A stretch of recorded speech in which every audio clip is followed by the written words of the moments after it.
when we could go or come to the group. You know, we're not going to the group. We're not going to the weekend. We go, oh, I'm depressed.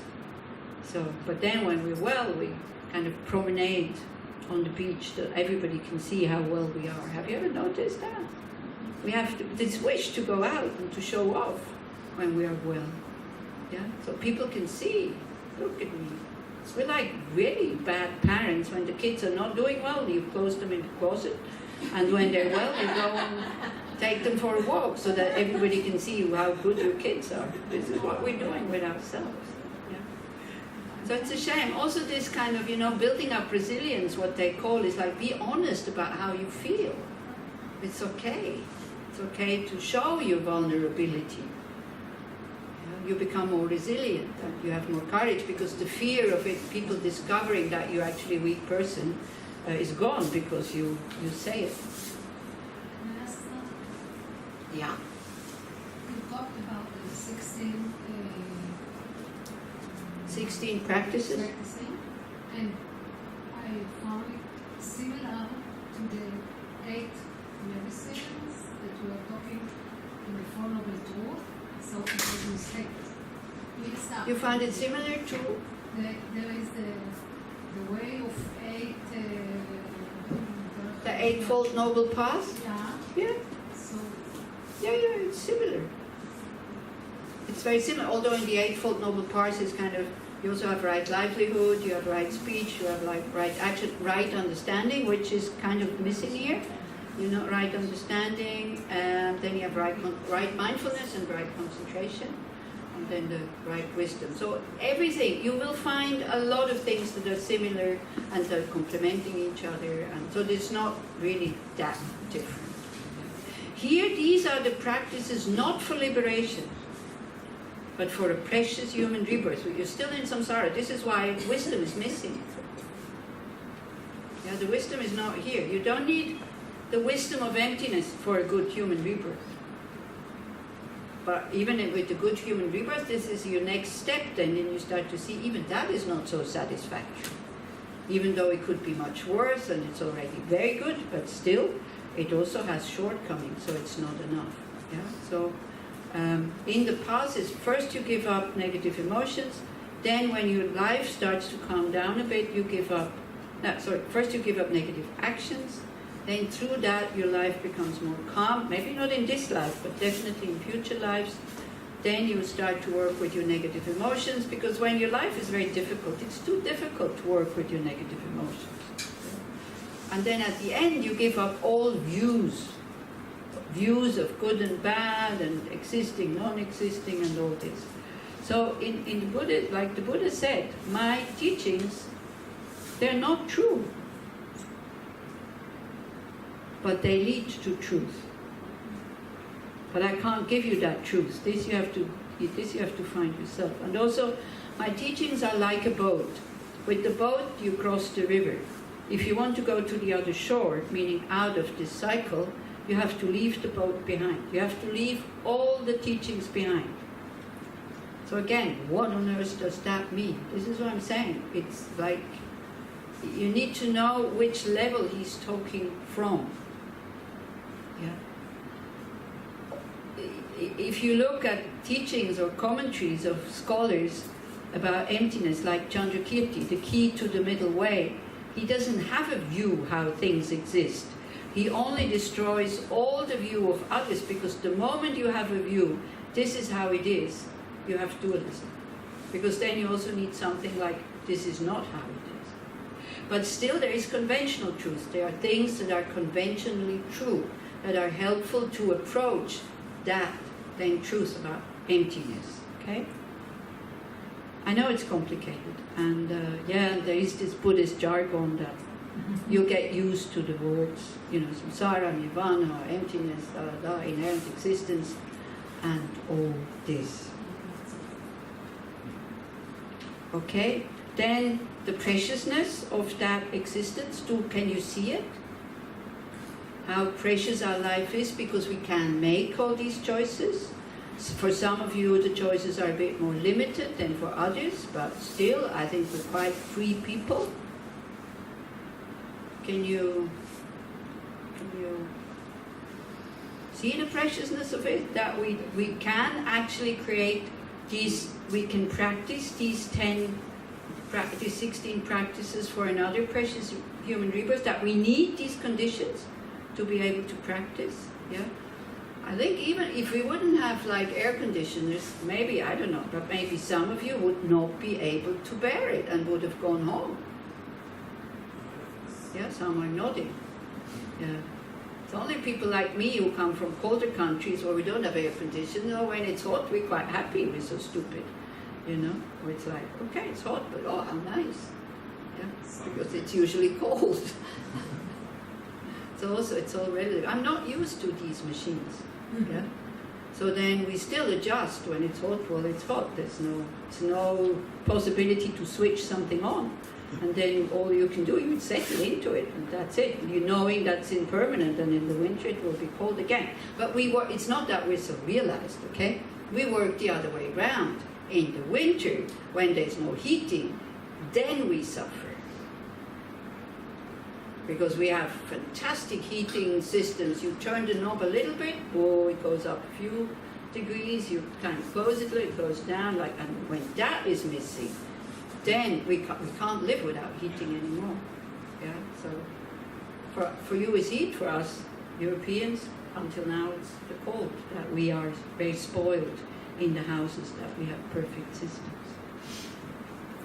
So the preciousness of our existence, to have an interest in developing a good heart, and to have people around us who do the same thing, and to have instructions, I mean, it's incredible. Just remember how every time when you were maybe on a short course, on a longer course, in general, the way you go home, in what kind of state of mind you go home, yeah, or in what state of mind you go home after a pleasure holiday. Yeah. Just compare the difference between having done something here, and here probably you're happy that it's finished, because that's why you're so happy when you go home. You know, from the holidays, when you go happy, you don't want to go home because it was so pleasant. And then you have to go back to work sometimes. It's quite remarkable to see the difference of mind states. So it's also good to observe that. Then the third one is the fragility of it. Yeah? That this precious human rebirth, we have to take good care of it, because it's very fragile. Of course, it can end through death, and that it can happen immediately. That would be the next topic that you start to internalize. I can die any moment. You know, how fragile our life actually is. So then also you start to appreciate that you're still alive, instead of panicking what comes next life. We're still alive, so we can still do a lot of things. Yeah. So we appreciate, again, the whole thing. By seeing that you don't take it for granted, and so then we don't waste it. So usually there's a few examples. I don't know, would you like a voucher to spend a weekend in a 5-star hotel or 10-star hotel that has massage and, gym and shops, and you can have everything that is available you can have? Would you like that? Huh? Yeah? Yeah, and then if you don't like it, then the example doesn't work. Is there anything that you would like that you can't afford? At the back there. That if somebody would give you, say, okay, you can go and enjoy that two days. Well, if there's nothing, then... No, 2 days, of course. I would not go, but... Anyway, so maybe you can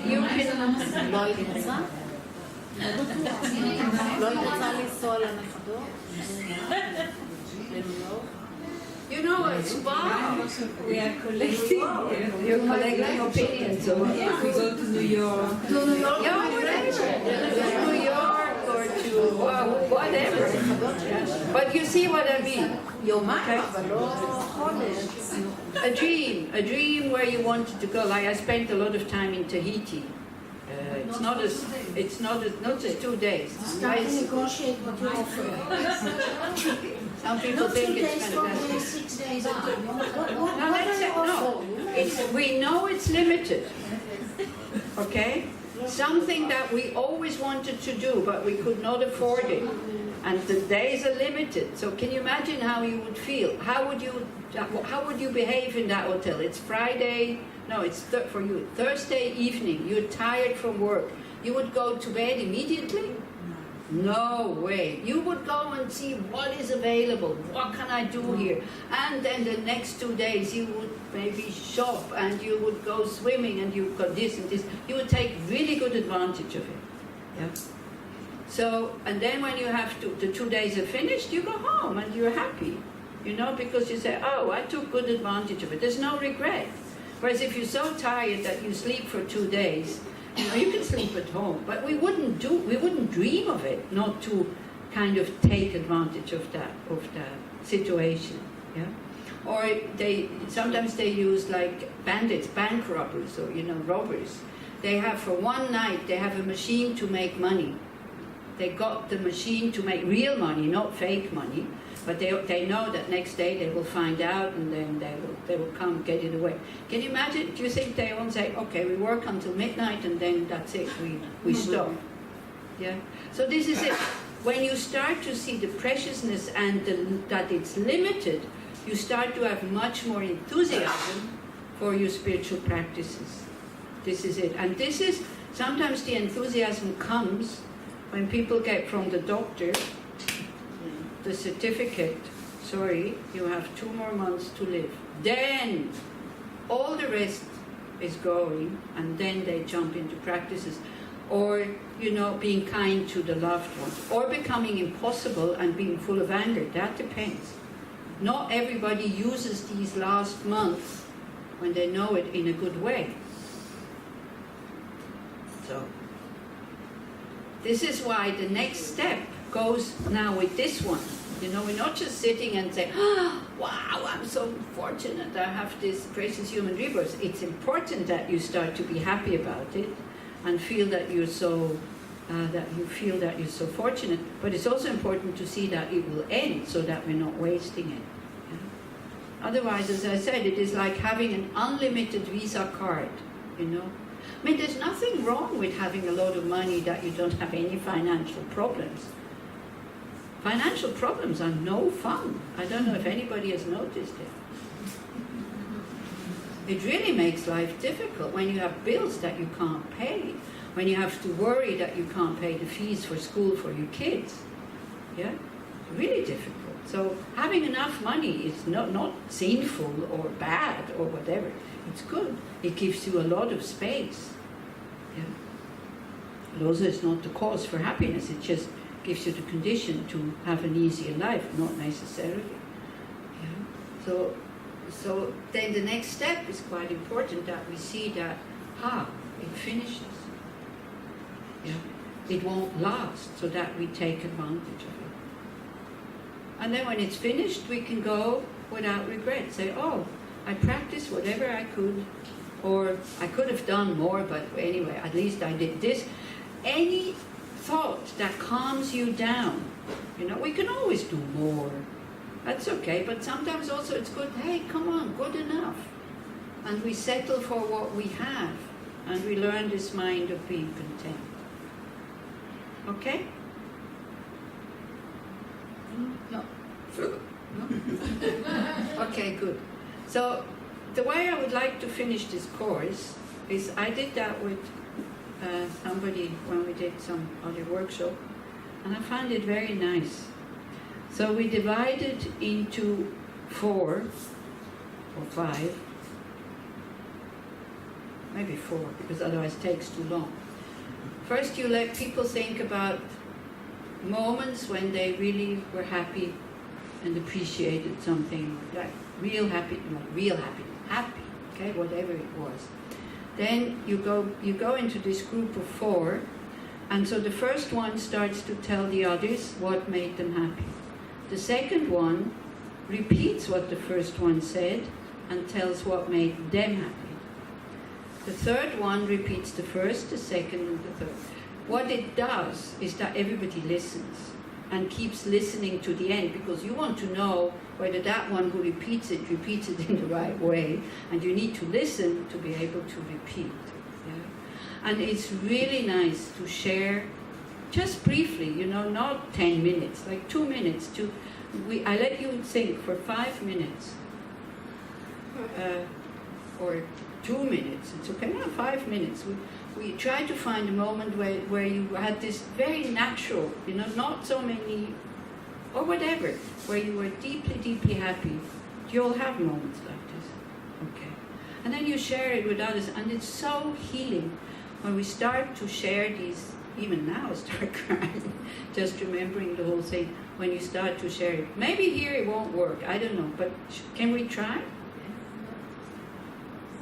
It's very good to do that also with teenagers or with children sometimes. Do you understand what I'm getting at? Yeah.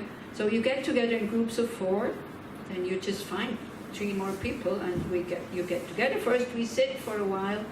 Again, we just appreciate that we had this time together. Maybe you learned something, maybe not. It's okay, We waste so much time with doing other silly things, so it's okay. And then to do this, one starts, it doesn't matter who starts, and then the second repeats the first and the third, first, 2, 3, just briefly, and then so you finish with the fourth one. So that we see that, what does your t-shirt say? Yeah, what does your t-shirt say? If somebody hasn't noticed it yet, life is good.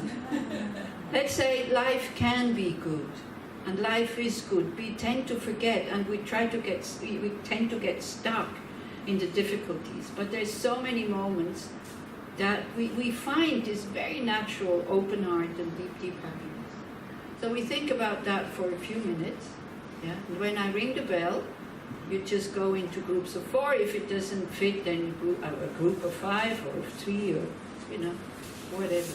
Okay.